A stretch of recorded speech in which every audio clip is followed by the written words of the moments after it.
Thank you and welcome to the show this morning. The topic this morning is As Soft as Cotton, a novel by our guest, excuse me, Judge Joyce Carter-Ball. And of course, Joyce Carter-Ball, Judge, let me welcome you to the show this morning. Thank you, Dr. Haney. And to tell you how delighted, Judge, we are to have you this morning. Thank you so much. And to talk about your first novel, and to try to do it within the context of recognizing that this is the end of Negro History Month and the beginning of Women's History Month, and to deal with it from that perspective so that we might be able to give as much information to our audience as we possibly can in reference to this first book, As Soft as Cotton. But before we do that, Judge, let's have you to give us some information about your background, your education, and some of the things that were important in terms of eventually leading you not only to write your first novel, but at the same time to be a judge in the state of Tennessee. And let's talk about it from that perspective. Thank you, Dr. Haney. It's an honor to be here today. I'm a native Virginia, and I went to Hampton University. I majored in psychology. I got a BA in psychology. I'd always wanted to go to law school, and I was accepted after college, but I wasn't in a position to go at that particular time. But I never lost that dream. I sort of tucked that dream of going to law school away, and I knew that someday and somehow it would happen. And I'll get into that with my novel, As Soft as Cotton.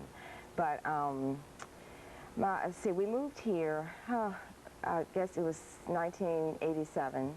My husband's job brought us to Memphis, and it was then that I had the opportunity to go to law school at the University of Mississippi School of Law. And about 4 years ago, I was appointed an administrative law judge by the Secretary of State.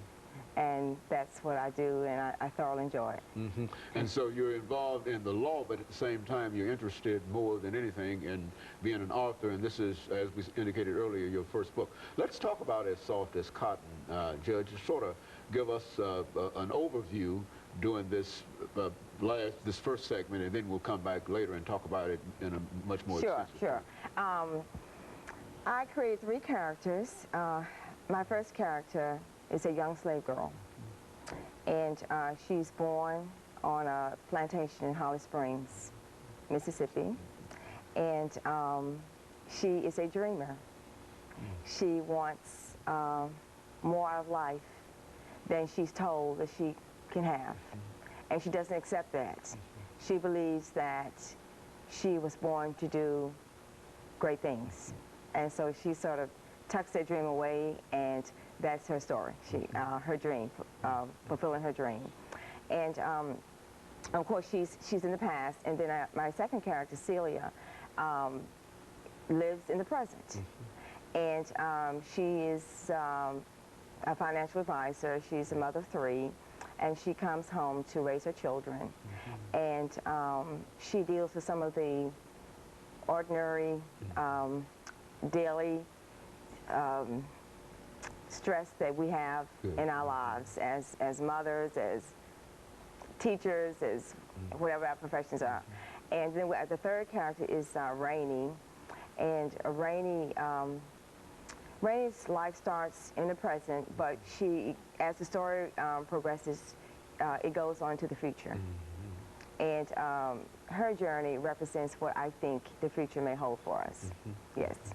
And so overall, now looking at this first character, born in a slave situation in Holly Springs, Mississippi, and having dreams and aspirations of being more than a slave, how do you get her into a situation of having dreams as a slave girl, to have such dreams, to have such ambitions in a real sense?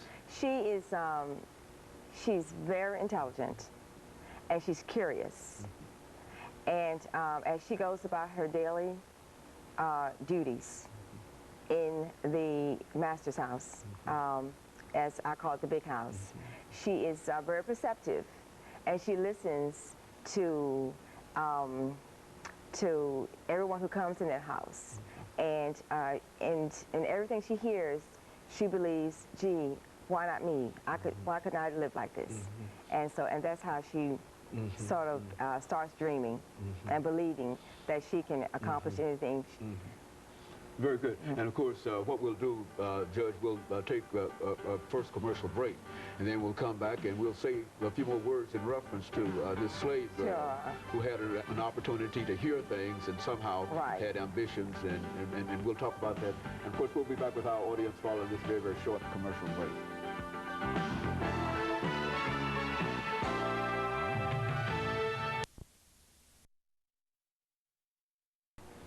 The topic